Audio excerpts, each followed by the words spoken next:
다윗의 마지막 말. 사무엘하 23장 1절에서 7절 말씀입니다. 이는 다윗의 마지막 말이라.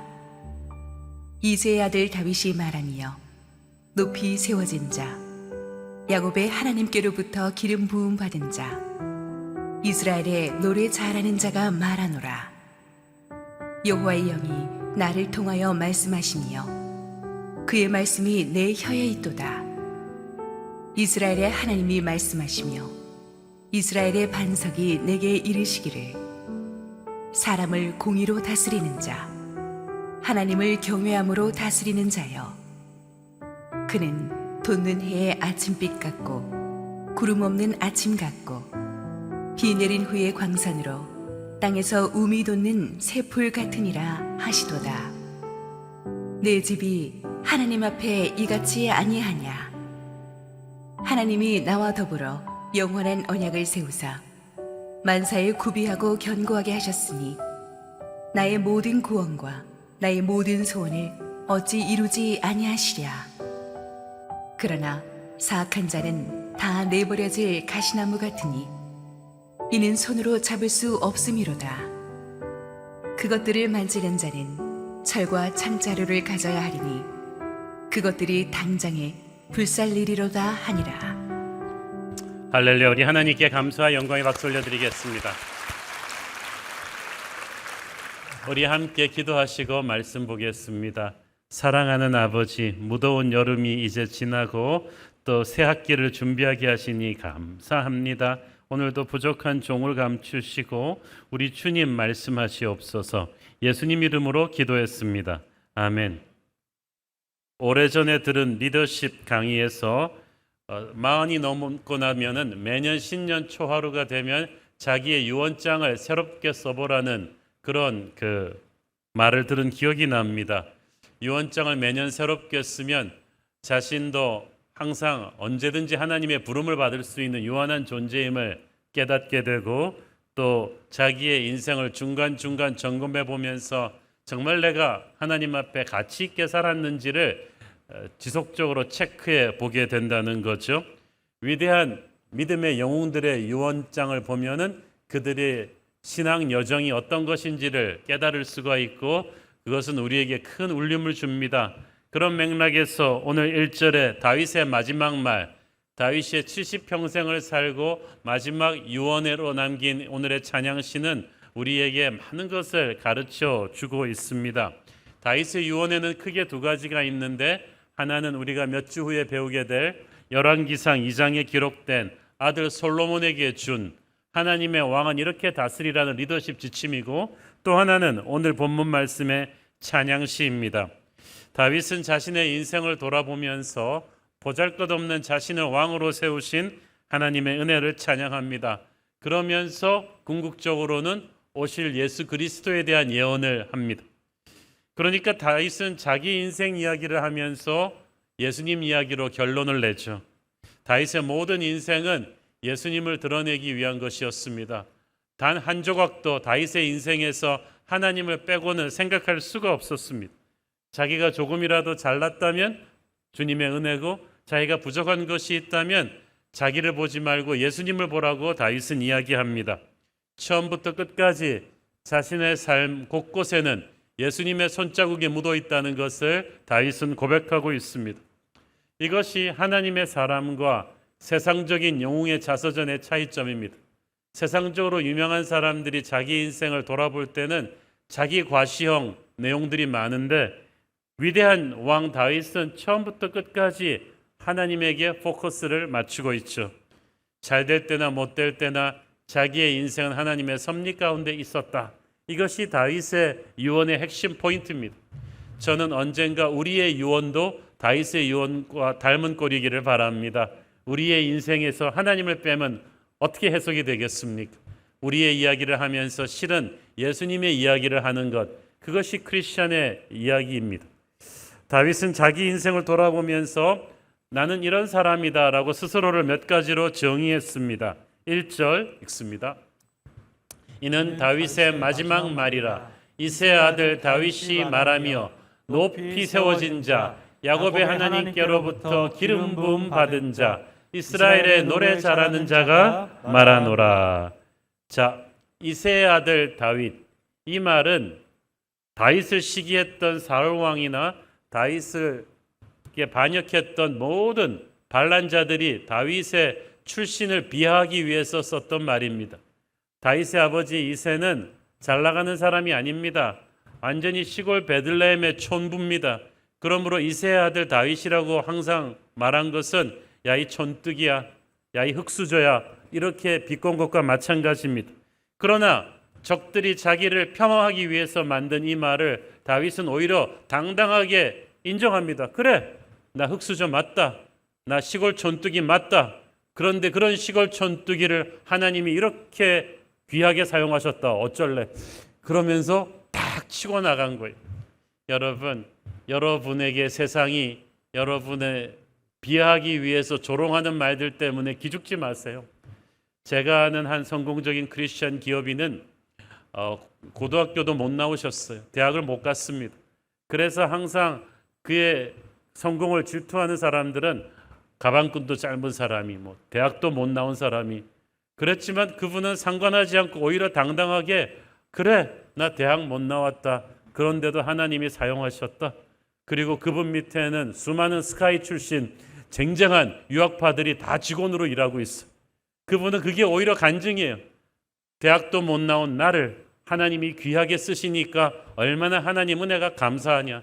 여러분도 세상이 여러분을 조롱하는 말들 때문에 기죽지 말고 오히려 그런 여러분의 약점을 더 강하게 만드신 하나님의 은혜를 찬양하십시오. 그런 맥락에서 다윗은 자신을 높이 세워진 자라고 했어요. 하나님이 높이 세운 자라는 거예요. 다윗은 왕가의 후손도 아니고 귀족의 핏줄도 아니고 재벌의 아들도 아닙니다. 그런데 시골 목동에 불과했던 다윗, 정상적인 방법으로 하면 도저히 신분 상승을 할 수가 없는 그를 하나님이 수직으로 수십 계단을 뛰어 올려서 제국의 왕으로 세우셨습니다. 그것도 허수아비 왕이 아닙니다. 실력과 인품과 리더십이 탁월해서 그 후로 500년의 모든 이스라엘의 왕들이 다윗에게 비교되던 그런 엄청난 위대한 왕이 되었어요. 다윗은 그 자리를 자기가 차지한 것이 아님을 고백합니다. 하나님이 세워주셨음을 고백합니다. 하나님이 킹메이커예요. 우리는 자수성가한 사람들이 아닙니다. 하나님이 우리를 세워주신 줄 믿습니다. 그러므로 하나님이 우리를 어디까지 세워주실지 우리는 측량할 수가 없습니다. 그렇기 때문에 하나님께 자신을 온전히 맡기고 여러분이 어떤 과분한 자리에 올라갔을 때 모든 영광을 하나님께 돌리고 그 다음을 기대하십시오. 하나님이 여러분을 귀하게 높이실 것입니다. 셋째로 다윗은 하나님이 자신을 기름 부으셨다. 야곱의 하나님이 자신을 기름 부으셨다고 말합니다. 기름 부으심은 무엇입니까? 첫째, 그것은 어떤 특별한 목적을 위해 하나님이 성별하신 거예요. 우리의 인생은 아무렇게나 막 살아도 되는 인생이 아닙니다. 우리의 인생은 하나님의 귀한 미션을 감당해야 될 그런 인생인 거예요. 그게 확실한 사람은 인생을 낭비하지 않아요. 좌절하거나 포기하지 않죠. 다윗은 자신이 하나님의 기름 부은 자임을 알았습니다. 기름 부은 자에게는 사명을 완성할 수 있는 능력을 부어주십니다. 성경에서 기름 부었다는 것은 또 그런 의미이기도 해요. 하늘의 능력이 이 사람에게 부어진 거예요. 하늘의 능력이 부어진 사람은 보통 사람과 비교도 안 되는 어떤 미스테리어스한 능력을 발휘합니다. 다윗은 군인이었죠. 그리고 왕이었죠. 보통 군인입니까? 골리앗을 쓰러뜨린 군인입니다. 보통 왕입니까? 이스라엘을 통일하고 500년 제국의 큰 토대를 닦은 그런 왕입니다. 여러분, 하나님의 능력이 여러분에게 기름 부으면요, 여러분은 그냥 잘하는 정도가 아니라 발군의 실력을 발휘하게 될 것입니다.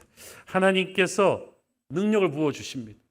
특히 다윗은 야곱의 하나님이 내게 기름 부으셨다고 말합니다.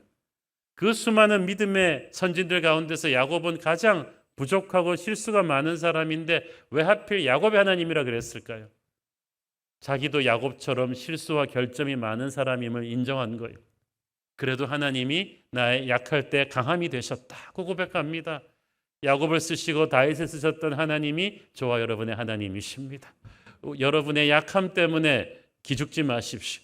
하나님의 넉넉함이 우리의 모든 약함을 채우고도 남음이 있습니다. 넷째로 다윗은 자신을 이스라엘의 노래 잘하는 자라고 했습니다.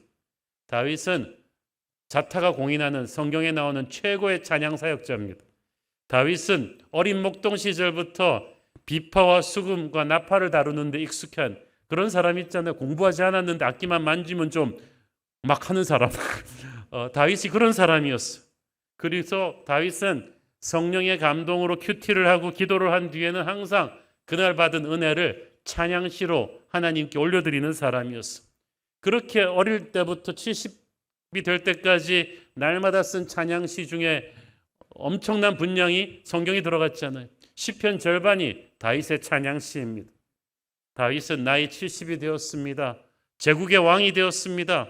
가질 수 있는 수많은 명예의 타이틀을 다 가졌는데 다윗은 그 많은 타이틀 중에서 하필 하나님을 찬양하는 자로 기억되기를 원했어요. 최근에 제가 유튜브 동영상으로 제가 취미 중에 하나가 아주 파워풀한 미국 교회 그 찬양 집회들, 그 예배 실황들을 보는 건데 제가 참 감동 깊게 보는 것은 그 우리가 찬양팀 하면 주로 젊은 사람들 생각하잖아요. 그런데 가끔 가다 보면 키보드에 일렉트릭 기타에 백발이 송성한 분들이 껴있는 거예요. 또 청바지 입고 젊은이들과 함께 막 거의 힙합처럼 뛰고 춤추는 분들 보면은 나이가 지긋한 분들이 많아요. 하루 이틀 그냥 한 분들이 아니에요. 젊을 때부터 찬양한 분들이에요. 저는 우리 교회도 그렇게 되기를 바랍니다. 정말 어린아이부터 어르신에 이르기까지 평생토록 다윗은 70이 돼도 찬양할 때만은 어린아이처럼 방방 뛰었습니다. 저는 평생 여러분이 하나님을 찬양하는 자이기를 바랍니다.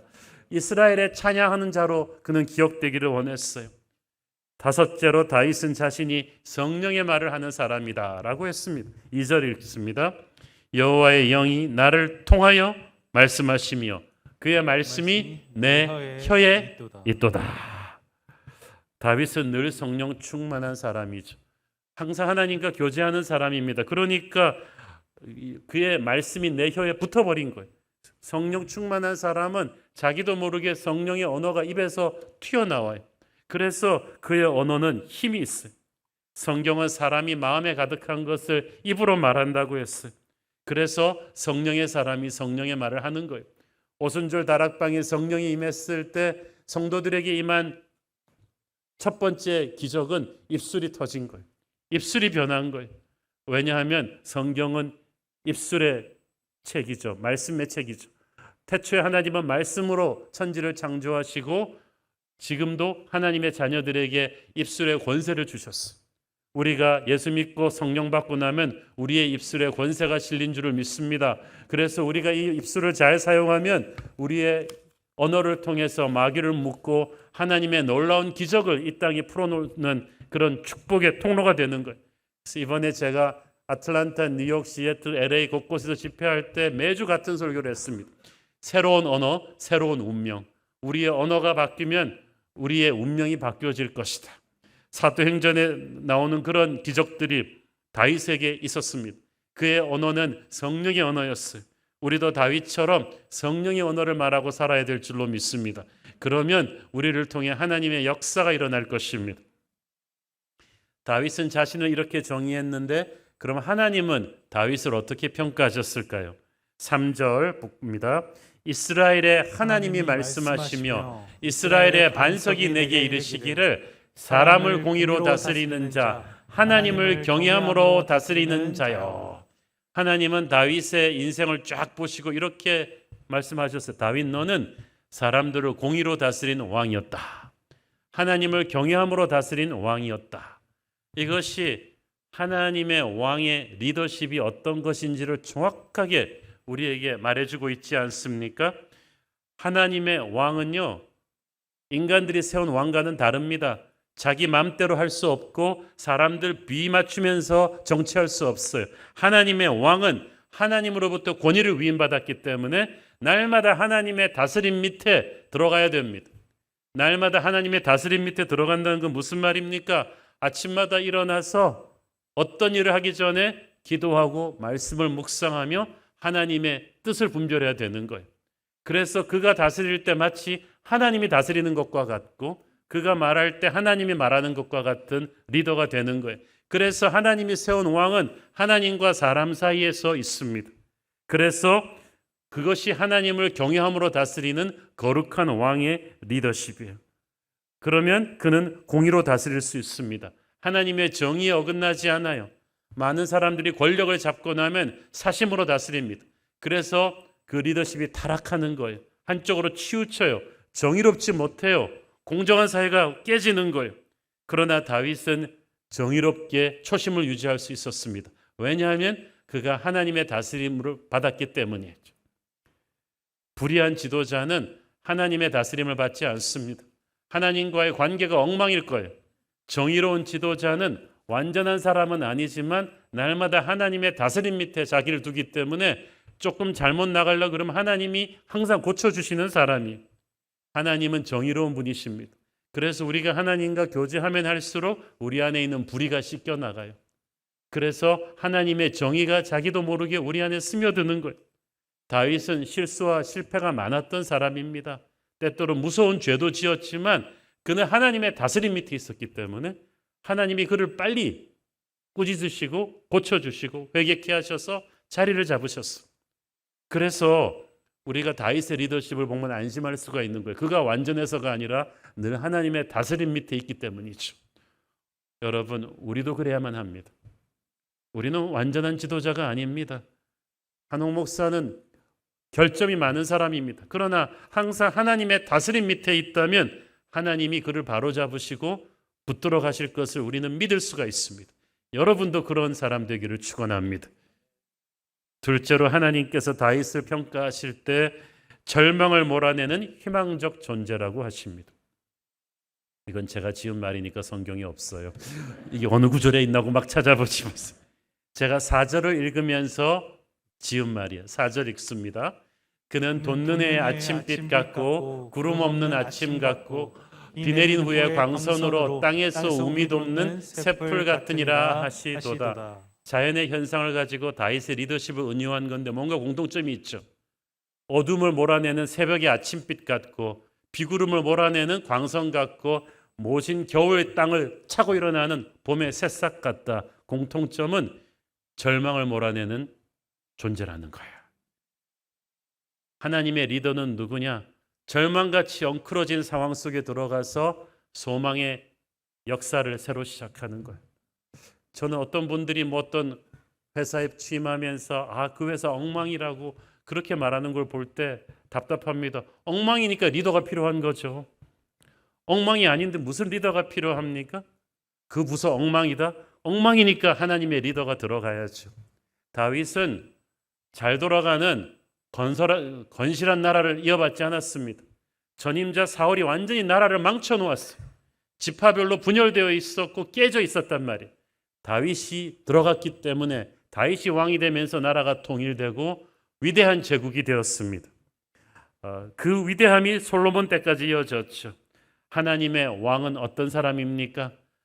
현실이 아무리 어렵다고 해도 그 사람이 들어감으로 인해서 성령의 생기를 그 절망의 땅에 불어넣는 사람인 줄 믿습니다. 이번에 제가 미국 갔을 때 방문한 한 지역교회가 그랬습니다. 수십 년의 역사를 가진 교회였는데 창립 한 10년 정도 됐을 때 교회가 분열이 되었어요. 두동강이가 났습니다. 아픔을 겪었습니다. 그런데 하나님 은혜로 성령의 기름 부심이 가득한 1.5세 목회자가 부임해서 목회를 잘 하셨어요. 그래서 그 교회는 상처를 딛고 일어나서 회복하고 성장하고 건축도 하고 이제는 그 도시에서 가장 크고 은혜로운 교회가 되었어요. 젊은이들이 얼마나 많은지 몰라요. 저는 그걸 보면서 하나님의 리더가 들어가면 절망을 몰아내는 희망의 새 역사가 시작된다는 것을 확신할 수 있었습니다. 비단 교회만 그렇겠습니까? 여러분, 직장에서 막 사람들이 꺼려하는 부서, 막 다 망가진 부서도 여러분이 팀장으로 들어감으로 인해서 여러분이 그 부서의 다윗이 되기를 축원합니다. 그래서 여러분으로 인해서 하나님의 생기가 그 부서를 완전히 살려놓는 거예요. 여러분이 어떤 직장에 가면 여러분이 학교를 가면 그곳이 여러분으로 인해서 절망에서 희망으로 바뀌는 그런 축복의 역사가 일어나기를 축원합니다. 그런데 다윗의 시대에는 축복과 희망만이 있었던 건 아니죠. 시련과 영적 전쟁이 있었습니다. 6절 7절 읽습니다. 그러나 사악한 자는 다 내버려질 가시나무 같으니 이는 손으로 잡을 수 없음이로다. 그것들을 만지는 자는 철과 창자루를 가져야 하리니 그것들이 당장에 불살리리로다 하니라. 가시나무는 식물의 성장을 막고 기름진 땅을 척박하게 만듭니다. 그래서 농부들은 땅을 파다가 가시나무가 나오면 가차없이 잘라버리고 불에 태워버립니다. 본문에서 사악한 자를 가시나무에 비유했는데 하나님의 나라를 어지럽히는 반역자들을 말합니다. 하나님이 반드시 그를 심판하신다는 거예요. 그런데 가시나무를 인간의 손으로 잡으면 손에 다 찔려버려요. 그래서 철과 창자루가 필요합니다. 불이 필요해요. 이 말은 무슨 말이냐 하면 이런 영적인 공격들이 있을 때 인간적인 방법으로 싸울 수 없고 영적인 방법으로 싸워 이겨야 된다는 것입니다. 다윗의 나라에서는 다윗에게 대적했던 수많은 반역 세력들이 있지 않았습니까? 그 중에서 압살롬의 반역 같은 거는 거의 다윗 왕조를 결단낼 정도로 무서운 반역이었지만 하나님께서 그걸 다 진압시켜 주셨어요. 다윗이 그 문제를 정치적으로 풀었나요? 군사력으로 그 반란을 진압하지 않았어요. 다윗은 온전히 하나님 앞에 엎드렸더니 하나님께서 그 무서운 가시나무들을 다 제거해 주신 거예요. 여러분, 하나님의 사람이 척박한 곳에서 거룩한 생기를 불어넣는 하나님의 일을 이루려고 할 때 탄탄대로 아닙니다. 반드시 여러분을 낙심케 하고 음해하고 공격하는 어둠의 가시나무들이 있을 거예요. 그럴 때 여러분은 세상 방법과 똑같이 정치적으로 맞받아치고 인간적인 방법으로 싸우면 안 돼요. 다윗처럼 온전히 하나님 앞에 예배할 때, 오직 말씀과 기도와 겸손으로 엎드릴 때 하나님께서 여러분을 괴롭히는 가시나무들을 제거해 주실 것입니다. 또한 이 본문은 장차 오실 메시아 예수 그리스도의 나라와 이를 공격해오는 세상 권세 마귀의 나라의 그 필연적인 충돌을 상징하는 것입니다.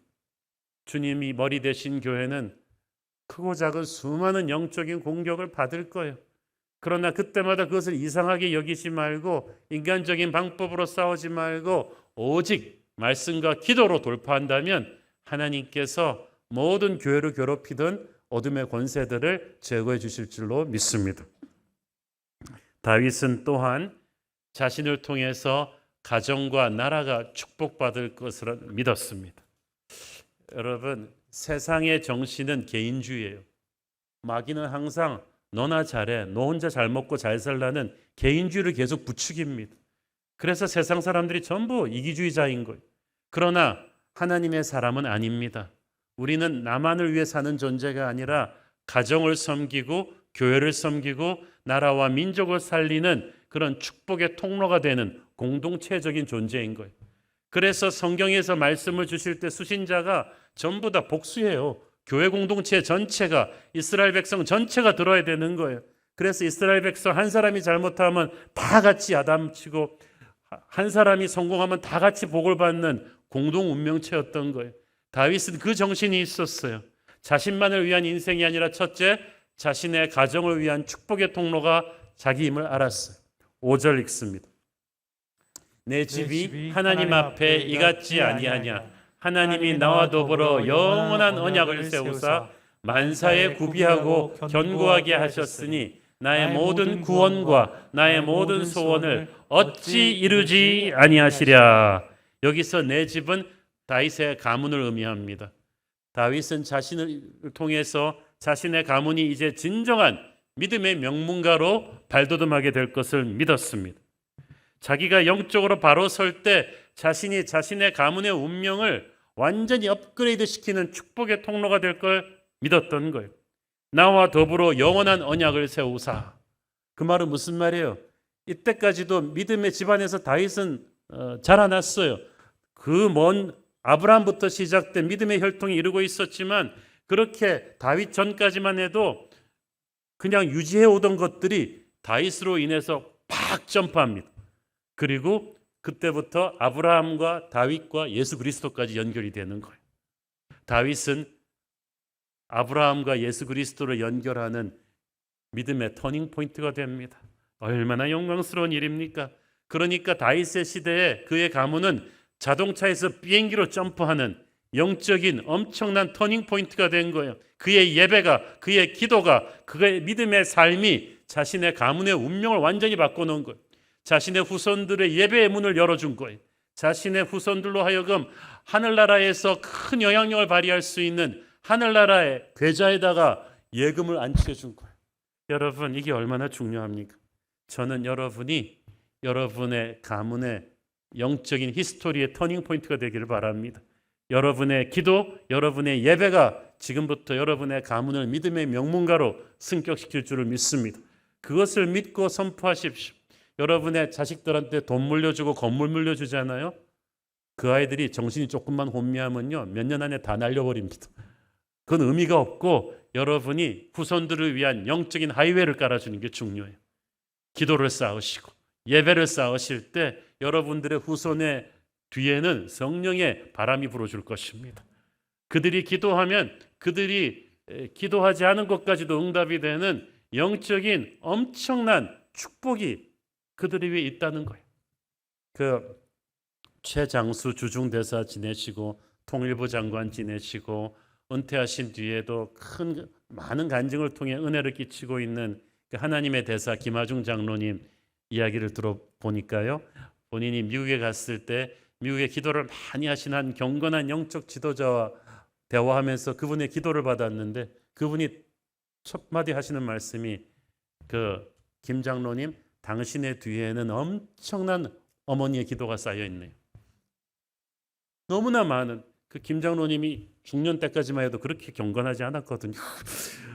근데 그때 성령 체험을 하시고 완전히 변했는데 그 어머니는 아들이 비가 오나 어릴 때부터 계속해서 그 기도를 쌓아두신 거예요. 그리고 그 기도는 한 톨도 떨어뜨리지 않고 그의 뒤에 거대한 성령의 바람을 만들었어.